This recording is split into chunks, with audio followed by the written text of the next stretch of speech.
Okay, so I'm going to be talking today about studying the complex chronic illnesses at the intersection of the autonomic, neurovascular, and glymphatic systems. I work at the Martino Center for Biomedical Imaging, and what we focus on largely is brain imaging.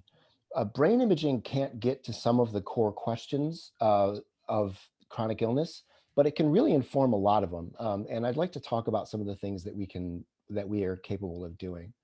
Um, so just the very feeling of being sick, right, is something that we talked about before, where essentially, there's a whole bunch of symptoms that involve just feeling sick, and those overlap a lot with the symptoms of MECFS. So, you know, problems with sleep, problems with feeling like you have a sore throat or trouble concentrating, light sensitivity, nausea, and a lot of autonomic problems as well. So these are MECFS symptoms.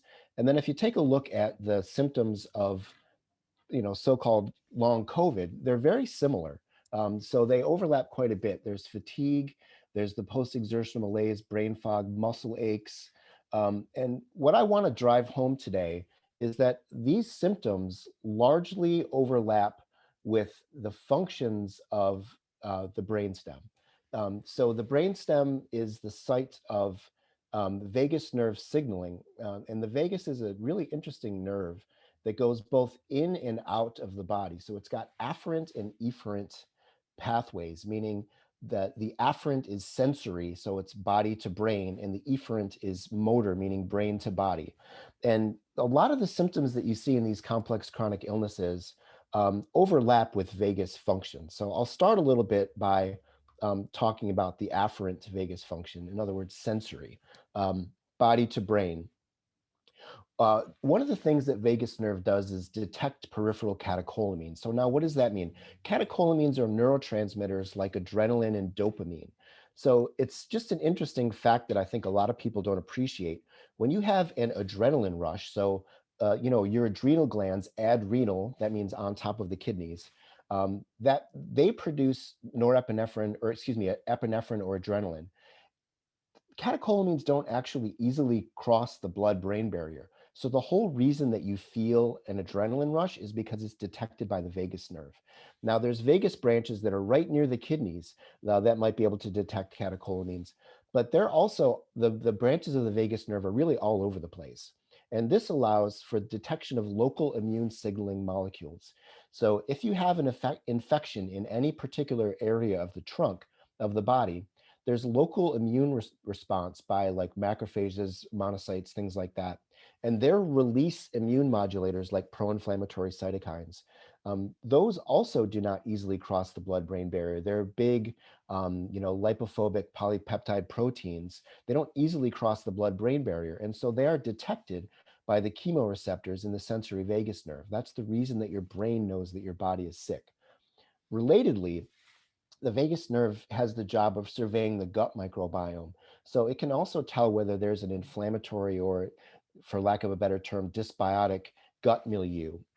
And when it detects some of these problems, it initiates the central illness response. So in other words, that means that it triggers the feeling of being sick. So if you think about when you've got strep throat or when you've got a flu, right, there's symptoms that overlap between the two. You feel tired, you can't concentrate, your appetite's messed up, you don't feel like socializing, you feel sore and achy, trouble concentrating. Well, that's really interesting because I mentioned strep and flu, which are a bacteria and a virus, right? They're not very similar pathogens, and yet they lead to similar subjective symptoms. So this is part of what the vagus nerve does. And when it does this detection, it triggers what's called a mirror response in the central nervous system. So in other words, when the vagus nerve detects inflammation in the periphery, it triggers a type of inflammation in the central nervous system. And that's in the innate immune cells of the central nervous system, which are called glia. That can be detected with PET studies and to a lesser extent, magnetic resonance spectroscopy and MRI. And I'll talk about that a little bit in a moment. So how does this work? So here's your brain, and you've got monocytes and macrophages, which are peripheral immune cells, and that can include tissue-resident macrophages that actually live embedded in tissues. And you've got this blood-brain barrier. Now, obviously, it's not really just sort of a line. It's actually the lining of the vasculature in the brain that comprises the blood-brain barrier. And we'll talk about the brain's vasculature a little bit more in a moment. Um, so when monocytes or macrophages or other immune cells detect pathogens. And importantly, that's really any pathogen. So here I've got a bunch of pathogens that are particularly important for the illnesses that we study, like HHV6, the Epstein-Barr virus, or HHV4, Borrelia burgdorferi, which is a bacteria, and the Coxsackie enteroviruses. When they are detected by peripheral immune cells, those immune cells activate. And when they activate, they release many modulators, including pro-inflammatory cytokines. So the pro-inflammatory cytokines are released locally. They're paracrine signalers. That means that a small amount might be able to flow all the way through the body and cross into the brain in an endocrine fashion. But it generally isn't how it works because, again, they're kind of big proteins that don't easily cross the blood-brain barrier. So there must be other ways for them to signal. One of which is there are circumventricular organs, so circumventricular around the ventricles, organs in the brain. There's about 7 of them, and one of them is called area postrema, and it's in this area of dorsal brainstem that we're particularly interested in. Area postrema is right down there, right near the other vagus nerve associated nuclei that we care about. So if there are pro-inflammatory cytokines released nearby, they're able to cross circumventricular organs like the area postrema. Now, interestingly, another thing that the circumventricular organs are capable of is taking peripheral immune cells across into the brain. So it's actually a way for the brain to get some help, to recruit some help of penetrating immune cells in to fight whatever it is, damage or infection. But what can happen under those circumstances is that there's a lot of pathogens that have evolved to infect these circulating peripheral immune cells, and they can actually enter the brain in a Trojan horse-like fashion, right? Um, so a more common um, pathway for this is through the vagus nerve. So again, the same pattern where peripheral immune cells detect pathogens and release innate immune cells, innate immune signalers like cytokines. They're detected by the chemoreceptors in the terminals of the vagus nerve, the sensory vagus nerve. Now, remember that the vagus nerve goes all the way all over the body, all over the trunk. So it shares the same Latin root as vagabond. It wanders all over the trunk, especially in areas of the body that are close to the surface, like the esophagus, the lining of the stomach and gut. So places where they're likely to come in contact with pathogens or immune response to pathogens. So when the chemoreceptors of vagus nerve detect this, it initiates what's called a mirror response. So it's not the case that the cytokines go up the nerve. It actually, through nerve signaling, triggers a similar response of glial activation on the brain side of the blood-brain barrier. Now, we think this may be really important because if there's persistent signaling, these activated glia may disrupt normal neural function. So the brain operates in signal to noise, precise signal to noise ratios. And when glia activate, it can disrupt that and it can cause a lot of problems that we'll talk about in a moment. Now, understand that this is by far the primary means of communication of peripheral inflammation to the brain, to the extent where there are studies where if you take a rat, for example, and inject them with either directly inject them with a pathogen like E. coli, inject them with something that mimics bacteria like lipopolysaccharide, or inject them with something that mimics the immune response to a pathogen like cytokines. If you inject them with something like that, the rats will act sick, right? They won't socialize, they won't run on a wheel, they won't eat as much, they won't engage in sexual activity uh, unless you cut the vagus nerve. And then you can inject them with bacteria, with lipopolysaccharide, with cytokines, and the brain doesn't realize that the body is sick and the rat will act normally. So we think this is a really important pathway, and that's the afferent vagus function. So just to summarize a little bit, the highly branched structure allows the detection of local immune signaling. So this is important because that means that not everything happening here is going to be detectable in circulating blood.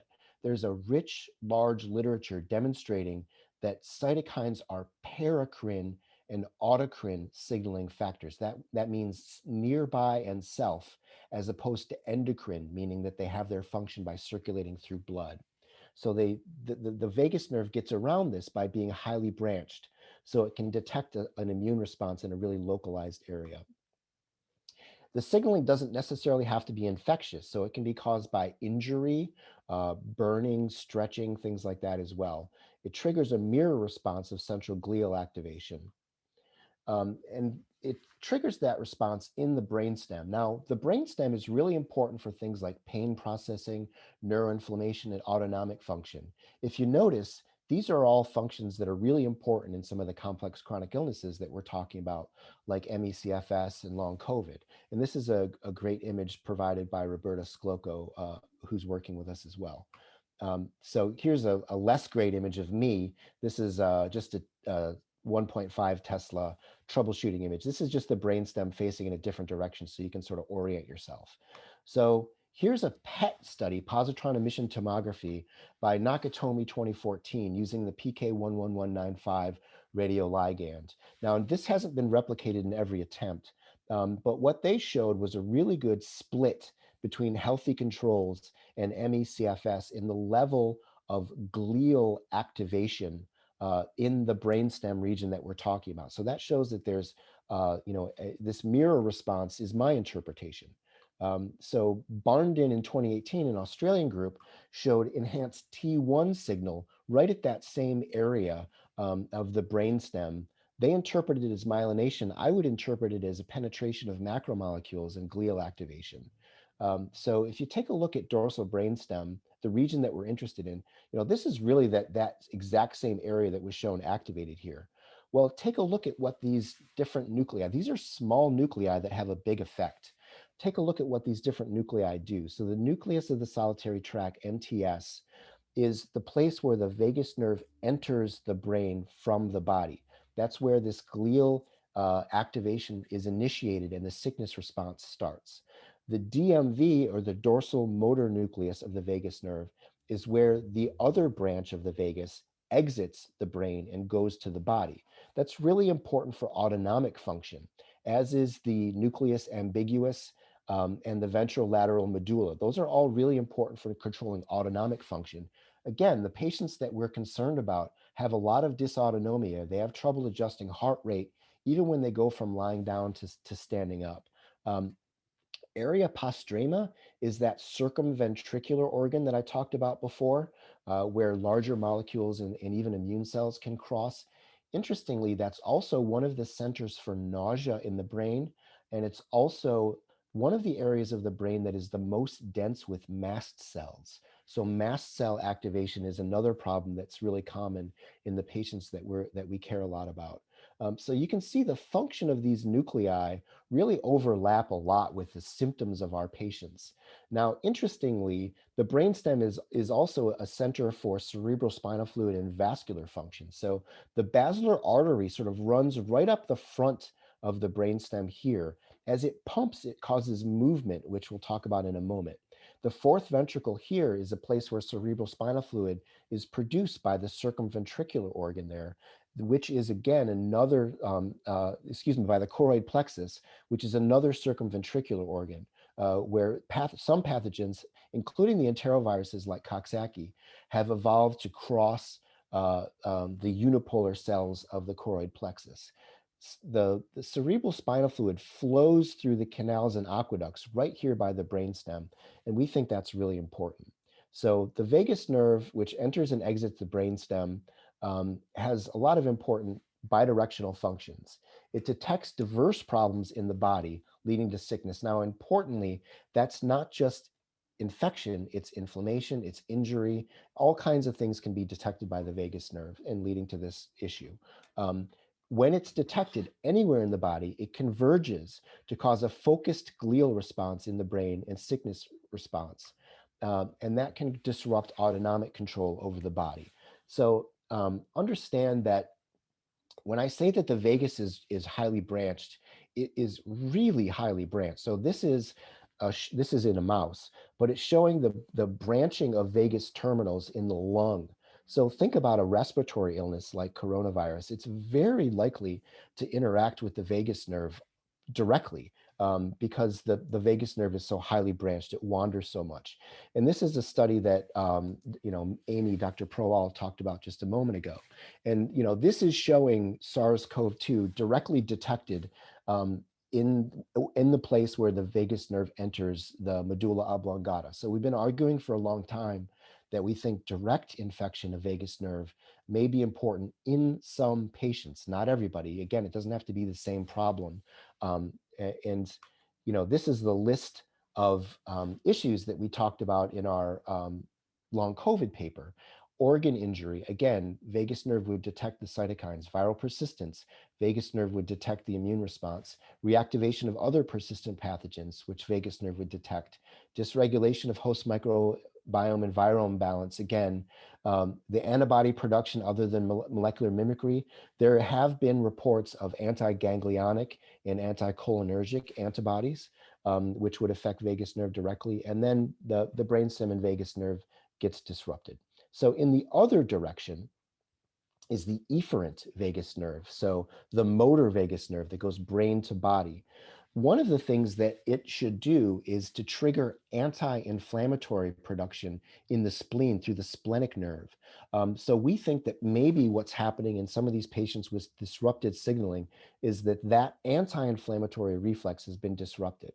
It also ought to hold parasympathetic autonomic control over the trunk organs. And we see that a lot of the patients that we care about fail the tilt table test, just simply going from lying down to standing up. And they start to have, again, a vasovagal response, including postural tachycardia. So a lot of problems with parasympathetic control, which is part of what the vagus does. Autonomic incompetence includes a failure to appropriately respond with an autonomic challenge. And we can measure that with a cerebral vascular reactivity technique that we use with fMRI brain scans. And I'll talk about that a little bit in a moment. So it's the key to autonomic function. And part of the autonomic function is the bidirectional signaling of unmyelinated C fibers in the body. And this relates to a problem that's in a lot of patients with these diagnoses called small fiber neuropathy. So this one shows afferent C fibers, but they're also efferent C fibers. And their job is to try and regulate the heart, the smooth muscle of vasculature, and also glands. And we think especially the smooth muscle of vasculature is a big important topic. So it's shown in fibromyalgia, in Ehlers-Danlos syndrome, small fiber neuropathy, in chronic fatigue syndrome itself. So let me just read this really quickly. The second major finding was a very high prevalence of small fiber neuropathy in 1/3 of ME/CFS patients, slightly lower than the 50% prevalences reported in fibromyalgia and POTS. So now remember that means that that's the number that was detected in a random tiny little punch from the ankle. That doesn't necessarily mean that it's not there, right? So it may be higher depending on how deep you go. And there's some evidence that if you go a little bit deeper and look at the sweat gland associated autonomic C fibers, the rates go a little bit higher. It's found in post-treatment Lyme disease. And this is a great study by our scientific advisory board member, Charlotte Mao, who's a brilliant clinician who works on this issue. They reported that parasympathetic failure was found in 7 participants and mild or moderate sympathetic adrenergic failure in all participants. This was only 10 participants, so that's 70%. Abnormal total cerebral blood flow score was found in all 10 participants. So they measured the cerebral artery during the tilt table test, and it was found in all. So here's showing this problem in POTS. And here's showing it in Parkinson's disease. And they talk about this small fiber neuropathy as a window into brain pathology. And I think that's a good way of thinking about it, because we can't dissect the brains of living human beings, right? So we have to try and figure out what's going on by looking in the periphery. One of the things that we can do in the periphery is these small fiber neuropathy punches. Now, this is showing C fibers that are innervating vasculature, and they're involved in vasoconstriction and vasodilation. That's something that we study directly. So here's our collaborator, Phoebe Chan, working with Sesi Hinojosa. And what Phoebe has done really with Ken Kwong, collaborator, another brilliant scientist, is to create a way to measure the ability for the cerebral vasculature to react to a mild autonomic test. So during an entire brain scan, so they're in the scanner, we measure all of these peripheral markers, right? So ECG, including exhaled O2 and CO2. We ask participants to hold their breath, um, which causes a mild hypercapnia, a little bit of increase in CO2 in the blood. That's again detected by the chemoreceptors of the aortic vagus nerve. And it ought to send a signal and increase vasodilation, right? Your body says, oh, there's a lot of CO2 in your blood. We better perfuse a little bit more, right? So what they've done is to create all of these peripheral measures and turn it into a regressor that predicts actual blood flow. So here is a healthy control HC at rest. So they're just lying there breathing normally. And you can see a really tight correlation. That's what this heat map shows, between the peripheral measures and the brain's vasculature perfusion, right? So now when this healthy participant holds their breath and causes a little bit of hypercapnia, that correlation holds. So they have an appropriate response in both the brain and the vasculature. Now take a look at this participant with the MECFS diagnosis. So at baseline, the correlation between the brain's vasculature and the body's peripheral physiology are not particularly good. It's not very tight. But as soon as they do this breath hold, which is only a couple of seconds, it really drops off. So they've really lost that connection. So now here's another participant with MECFS where the disruption at baseline and the disruption at breath hold was not as dramatic, but it's still, you lost some of that correlation with the breath hold. Now, I think this is an important issue because it's the same problem of cerebrovascular response deficits, but it's not the same pattern in everyone. So if we were to do normal group statistics, the kind that most brain imagers use, we would lose this effect. We have to look at it in an individual level. And that's one of the things that we think is really important. That's why we use the word complex in complex chronic illness. So here's another example of a subject with the MECFS diagnosis. Um, another one, another one. So they're not all the same, but they're all pretty badly disrupted. And another one. So the brain's vasculature is really kind of incredible. Here's an image taken by John Palomani, who's a collaborator at the Martino Center. This is a magnetic resonance angiography, and it just shows the brain's vasculature. So the vasculature, the brain is one of the most metabolically demanding organs in the body, right? It uses a huge amount of blood, 700 milliliters a second go just simply through the carotid artery.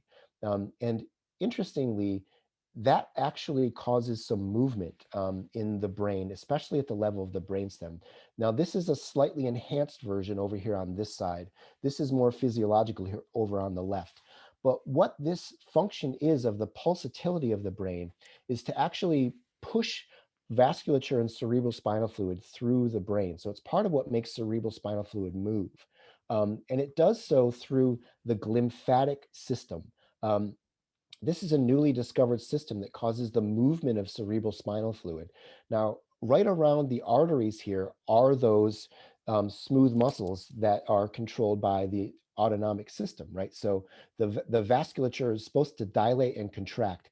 And right surrounding these blood vessels is what's called perivascular spaces. So here is a little schema of the blood vessel coming from the skull into the brain. And right along the side of these blood vessels are what's called perivascular spaces, or sometimes called Verco-Robin spaces. And we'll talk about that in a moment. But what should happen is that there's a really elastic, tight connection around these that causes the movement of cerebral spinal fluid, the pumping and clearing out of the interstitial fluid through the brain, especially at night during sleep. So you can see here at dorsal brainstem the canals that cerebral spinal fluid flow through are really thin and narrow, right? So if there's a problem here, that could be disrupted. And it is the case, at least with this initial study that needs to be replicated, that there seems to be either a vulnerability factor or part of the disease process where individuals with the MECFS diagnosis have abnormal angles at the brain, at the brainstem. And, we're interested in characterizing the ligaments that may be causing some of that collapse. So you can see that problem there. And, that interacts with the environment. So here's an example of a study where two patients with, an apparently infectious onset had their MECFS, essentially treated, at least somewhat, with a surgical stenosis surgery. So that's a viral onset that interacts with perhaps a previously existing structural vulnerability. So here's those perivascular spaces again. Here's another schema. It's the same thing, just showing the perivascular spaces or Virchow-Robin spaces coming in from the out of the skull into the brain. Now we see enlarged perivascular spaces in ME/CFS patients in all three subtypes of enlarged perivascular spaces that are the most common. So type 1 is the basal ganglia, and you can see these little spots of enlarged spaces, bigger than they ought to be at that age, in a healthy person, again in basal ganglia. So here's type 2. This is a 39-year-old male in the parietal cortex, a whole bunch of perivascular space enlargements. A 39-year-old really shouldn't look like that. And here's more, and let me just sort of go through these pretty quickly. And here's in red nucleus of a 39-year-old. And we think this is important because in several, neurodegenerative or neuroinflammatory conditions, there are enlarged perivascular spaces that are showing immune invasion. So this is part of where immune cells seem to be penetrating from the periphery into the brain. In this case, in Alzheimer's, it was associated with Epstein-Barr proteins in the cerebral spinal fluid. And that's even true in autism, where over here on the left are 3 autism brains at autopsy showing the perivascular space. Over here on the right are normal perivascular spaces. And this is with our collaborator, Matt Anderson, who we're very excited to work with. So with that, I'd just like to thank everybody, and I will pass it on.